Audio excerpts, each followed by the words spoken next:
été informé par l'ambassadeur de Guinée en Belgique, soit disant que le gouvernement belge doit expulser 17 Guinéens. Et c'est urgent. Et tout de suite, j'ai cherché à mettre en rapport avec les affaires étrangères pour savoir ce qui se passe.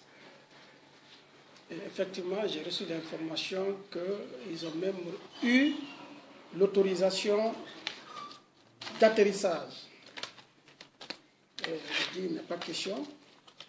Si vous avez bonne souvenance, la secrétaire d'État chargée de la migration, la Belgique, était venue ici. Nous avons eu à discuter là-dessus. Elle a été reçue par le chef de l'État.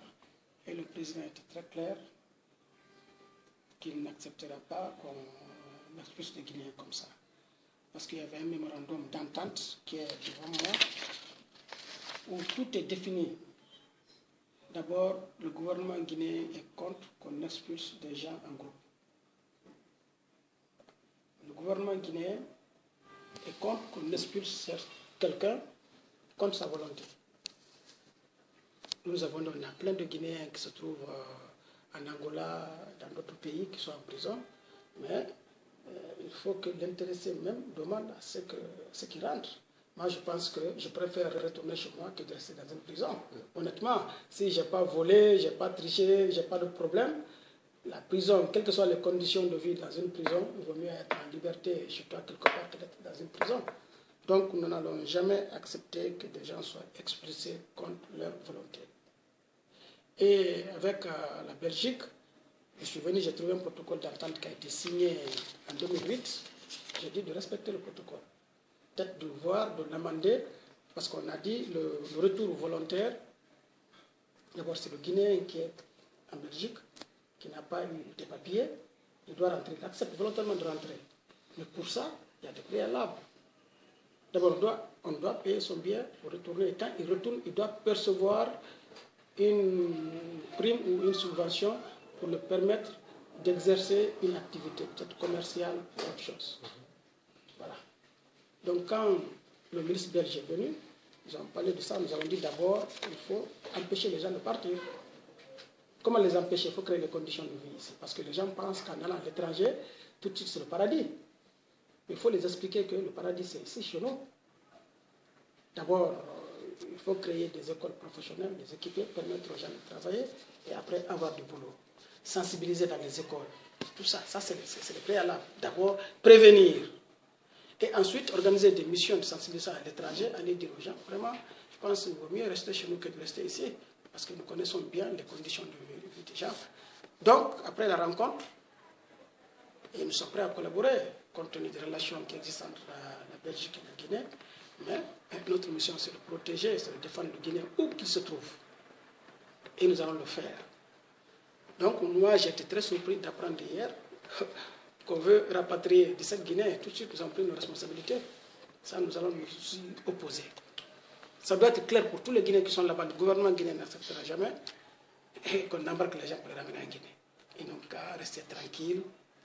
Nous sommes là pour ça. Le chef de l'État a créé. Si le chef de l'État ne voulait pas des Guinéens d'étrangers, il n'avait pas créé ce ministère. Mais s'il a accepté de créer un ministère chargé des Guinéens d'étrangers, parce qu'il veut associer les Guinéens d'étrangers au développement socio-économique de la Guinée. Ça doit être clair pour tout le monde.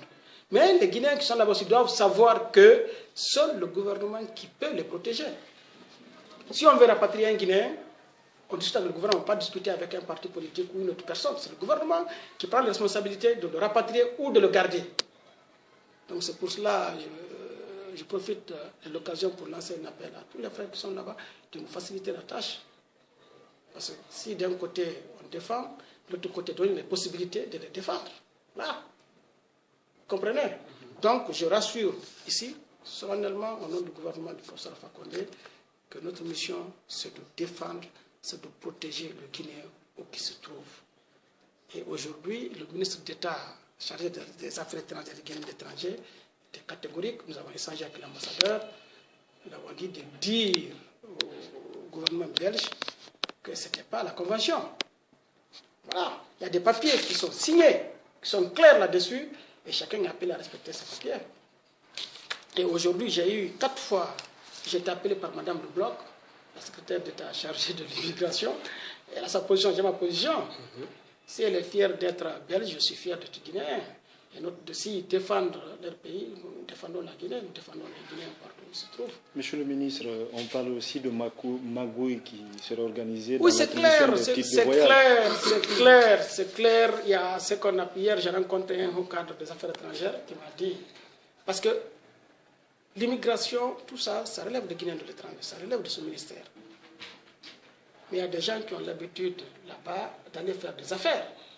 Parce qu'il faut appeler le chien par son nom. Ces gens font des affaires, même ils vendent des Guinéens.